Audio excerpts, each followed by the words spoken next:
Le général va arriver d'un instant à l'autre. Vous pouvez nous tuer pour un cas tellement. Mais c'est un fou, faites pas attention. Allez, venez, suivez-moi.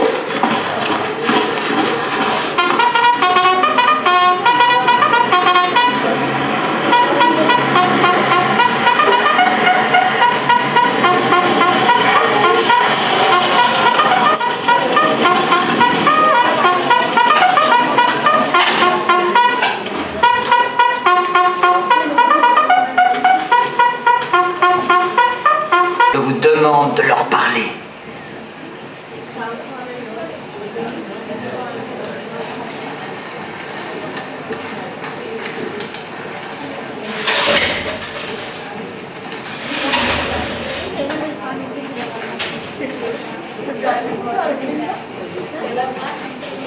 Sergent Sheldiata, est-ce que je peux vous voir seul à seul?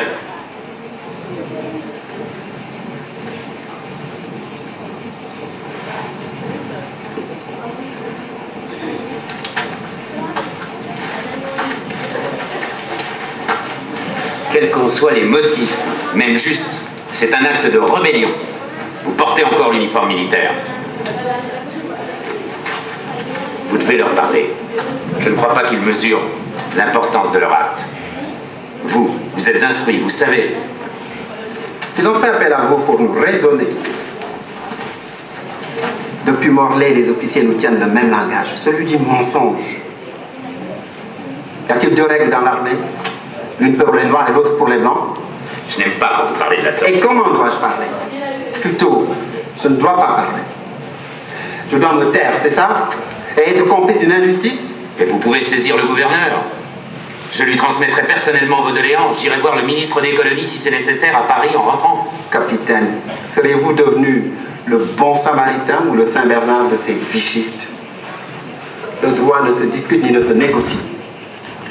Nous venons d'Europe après avoir combattu vos ennemis. Maintenant, nous combattons pour la paix.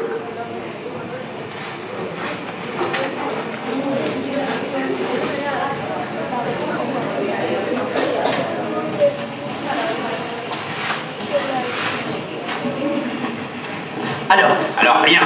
Rien? Comment rien? Ils doivent libérer le général et immédiatement! Nous ne pouvons pas traiter d'égal à égal avec les nègres. Ces tirailleurs font courir un gros risque à l'ensemble de l'empire colonial français. Ces hommes ont été endoctrinés par les nazis. Il faut faire quelque chose. Je ne crois pas vraiment, non. Je crois au contraire que ces hommes ont acquis une grande conscience d'eux-mêmes.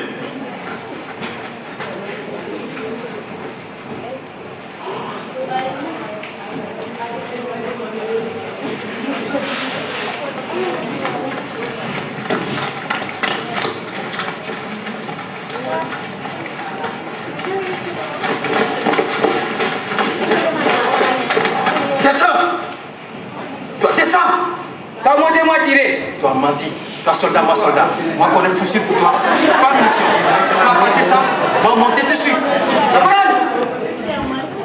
Caporal! Caporal, les gars! Caporal, les gars! Caporal, qu'est-ce qu'il y a? Nous, pris général, prisonnier. Toi, soldat, moi, soldat. Moi, fait guerre Europe. Si lui pas descendre tout de suite, nous monter, nous tuer lui. Toi, descends.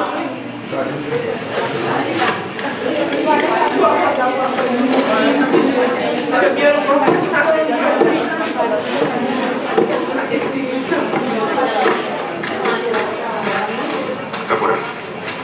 Merci. Sentinelle, montez là-haut.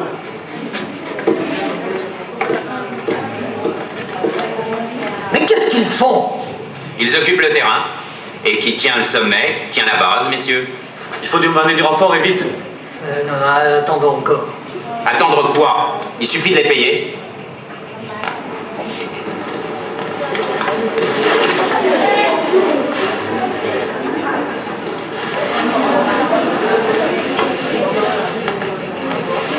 Vous savez qu'on va prendre le camp d'assaut.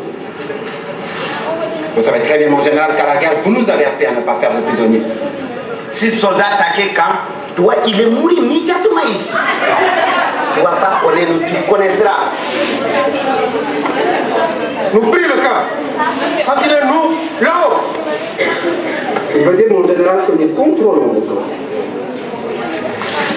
Nous, pas fascistes.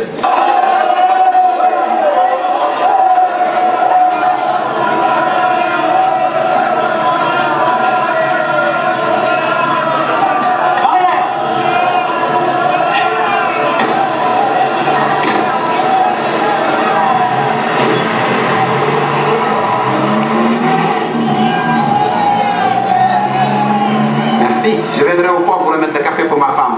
Dis-moi là qui. Sophie, mon capitaine.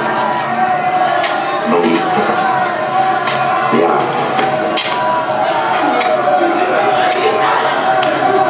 Qui gère? Ma capitaine. Mon capitaine.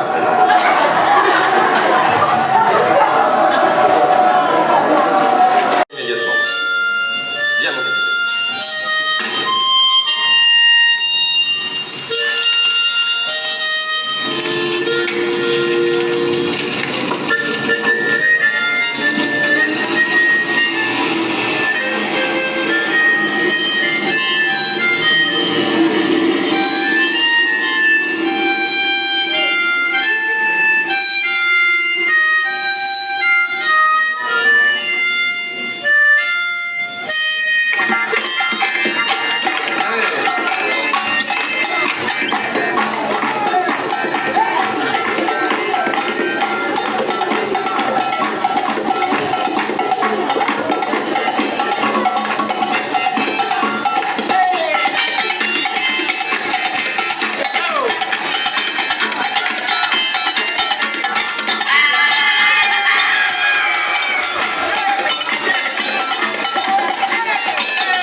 Qu'est-ce qu'il y a là? C'est lui qui n'est pas dormi même.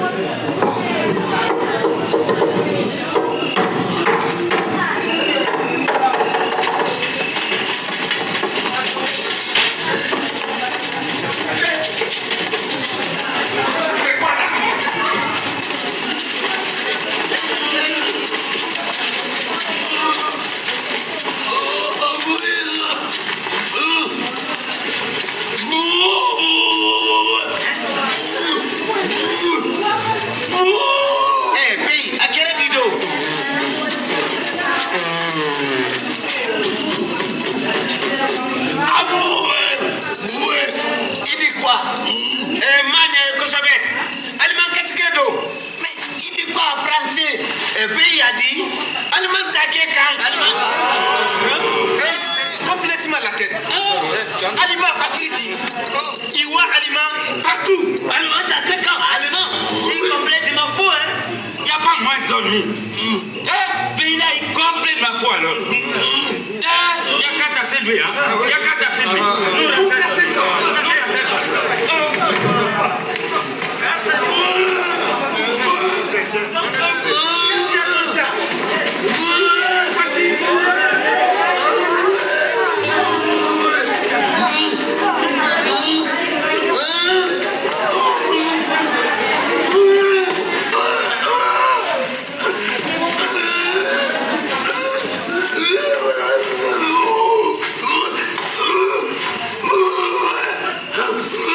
caporal-chef, qu'est-ce qui se passe?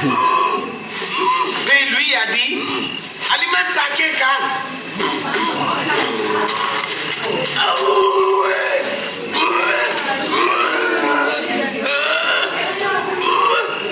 Ramenez-le dans la chambre, caporal-chef.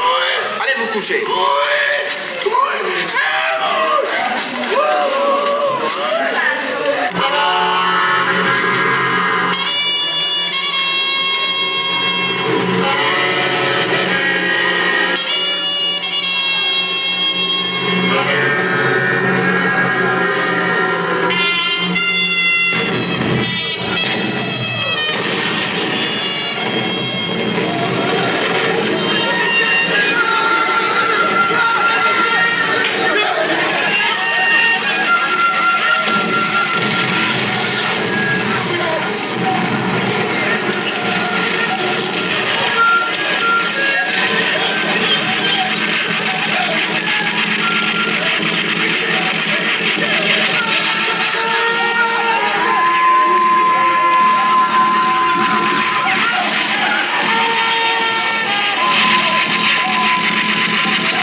les Allemands avaient lancé une grande offensive sur la France. C'était en 1940. Et ces tirailleurs étaient à la première ligne. Donc, ces tirailleurs étaient capturés, c'était les premiers prisonniers. Donc, ils ont vécu pendant 4 ans dans les camps de concentration parce qu'ils étaient des prisonniers allemands. Donc, ils ont été employés dans les usines également, mais également dans les champs. Donc, ils ont vécu l'enfer en France. Et en 1944, lors de la libération de la France, ils seront les premiers à être mobilisés pour être libérés, ils sont les premiers à être quand même libérés des prisons de la France. Donc, une fois au Sénégal, ils réclamaient l'essentiel de leur dû, c'est-à-dire l'intégralité de leur sol. Et si vous regardez bien, ils regardaient les blancs yeux dans les yeux en les disant blanc et noir, c'est ça fait peut-être rire, mais c'était des nouvelles idées de la liberté, mais également de l'égalité. Donc, cette répression est due d'une manière générale à ces idées, donc à ces idées de liberté et de l'égalité qui commençaient à se naître au sein de la population noire, notamment au sein des tirailleurs. Donc ils ont été reprimés à cause. Donc la cause principale de cette répression est due à ces idées qu'ils véhiculaient, c'est-à-dire la liberté et l'égalité entre l'homme noir et l'homme blanc. Donc, d'une manière générale, ces tirailleurs ont tout donné pour la France. Ils ont tout donné pour la France. Donc, de la conquête aux 2 guerres mondiales. Mais au final, ils ont été tout simplement massacrés. Maintenant, quelle leçon pouvons-nous tirer sur ce massacre de Thiaroye? Vous êtes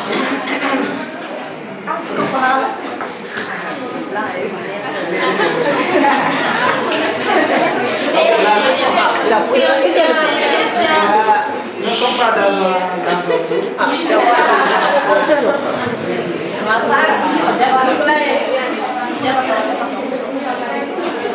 Donc, je vous avais donné peut-être un poème à lire, mais peut-être on n'a pas le temps on devrait commencer par ce poème.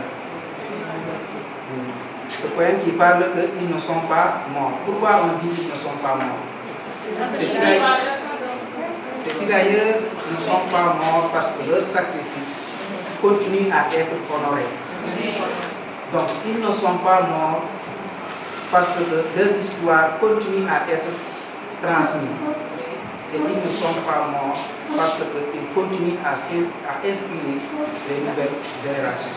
Parce que rappelez-vous, après 1945, après la Seconde Guerre mondiale, donc c'est les survivants, les autres tirailleurs, vont intégrer dans les partis politiques, mais vont influencer les mouvements nationalistes.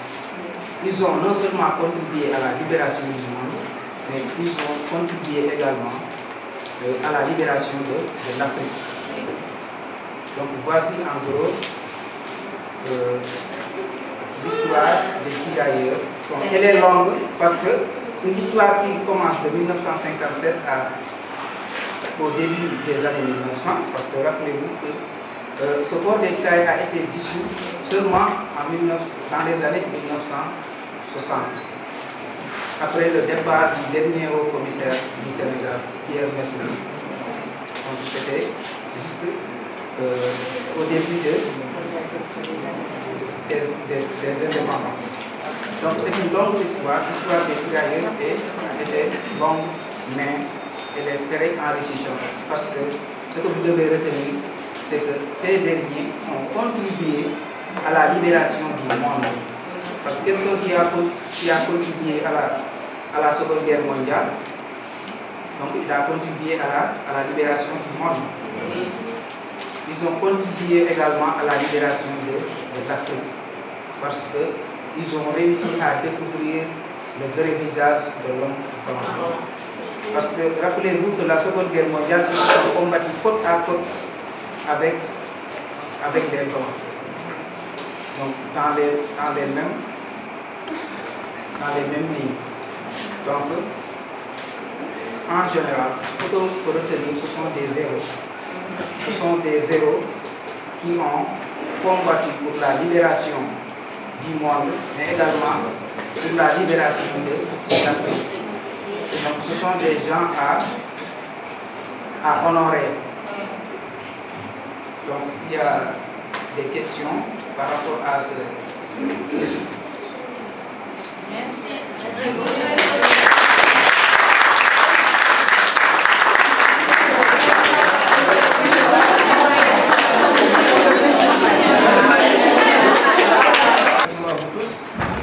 Était notre invité pour cette activité. C'est un animateur culturel et il travaille en collaboration également avec l'administration, avec le proviseur, avec l'école de manière générale. C'est pourquoi on avait jugé nécessaire de l'inviter pour qu'il puisse venir et nous accompagner, partager avec nous ce moment historique qui nous a pratiquement fait tous pleurer. On lui passe la parole. Les enseignements ne se limitent pas seulement à ce que vous faites en classe. Il y a aussi des activités extramuros, comme ce genre d'activité-là.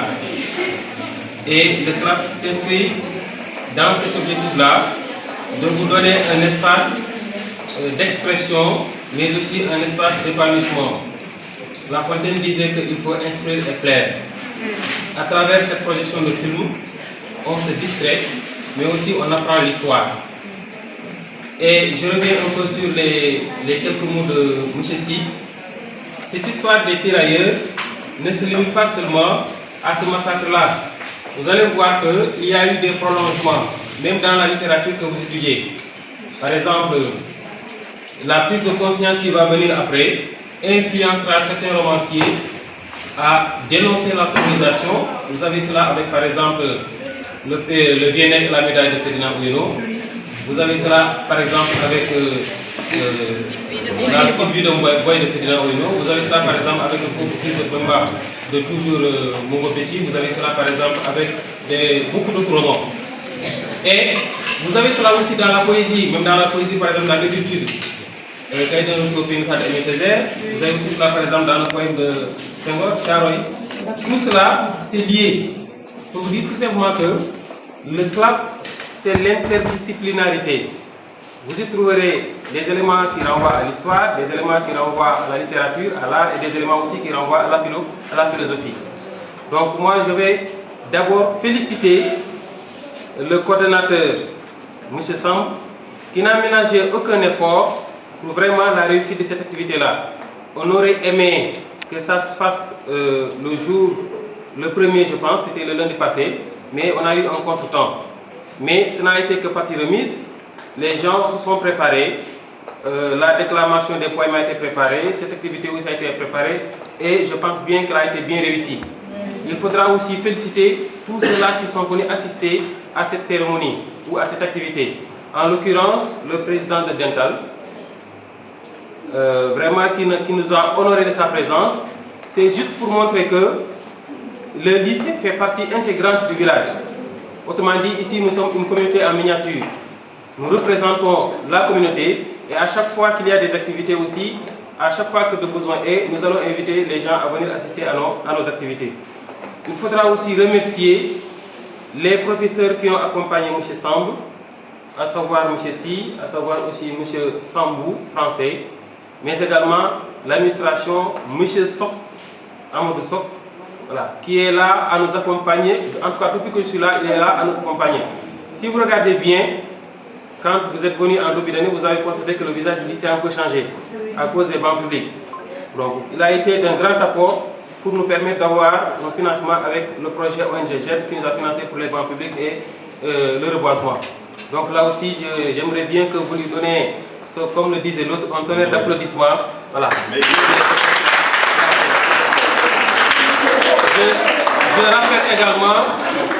Je rappelle également que nous avons ici, même si vous ne l'avez pas vu, il s'est un peu rangé, mais nous avons le proviseur du lycée franco-arabe, M. Ndour.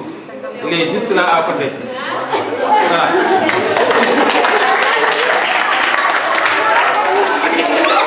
Bien, je rappelle encore que,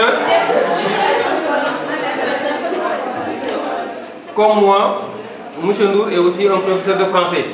Donc, je vais lui filer la parole pour seulement saluer l'assistance, à commencer par votre proviseur, l'administration, les professeurs et l'invitation que j'ai reçue de M. Sam. Mes excuses, parce que j'avais une journée trop chargée, j'étais un peu essoufflé et je tenais à être là. Malheureusement, j'ai raté beaucoup de choses, mais cela, je peux comprendre, peut-être j'ai compris ce qui s'est passé avec des profs de français, avec l'administration derrière. Et je reviendrai un peu sur ce que votre proviseur a dit. L'interdisciplinarité se vit dans le club. L'interdisciplinarité se vit dans le club. Le club n'est pas seulement un club de français. Loin de là. C'est un club où on retrouve le tout. C'est un club pour tout. De langue, d'art, de philosophie, d'histoire, de sciences et tout. Il suffit de s'y coller pour être accompagné par les professeurs qui d'habitude dans le cursus scolaire étaient des adeptes du club. Et comme on le dit souvent, on est clapien un jour, on est clapien pour toujours. C'est pourquoi quand on m'invite dans une activité de club, je sens que voilà, c'est une continuité. Je suis toujours clapien et je reste clapien. Merci beaucoup. Vous, élèves que vous êtes, vous vous êtes déplacés pour venir ici assister à cette activité. Mais ce sont vos activités. Nous sommes là uniquement pour vous accompagner, pour vous encadrer. Mais les activités des clubs font partie intégrante des activités du gouvernement scolaire.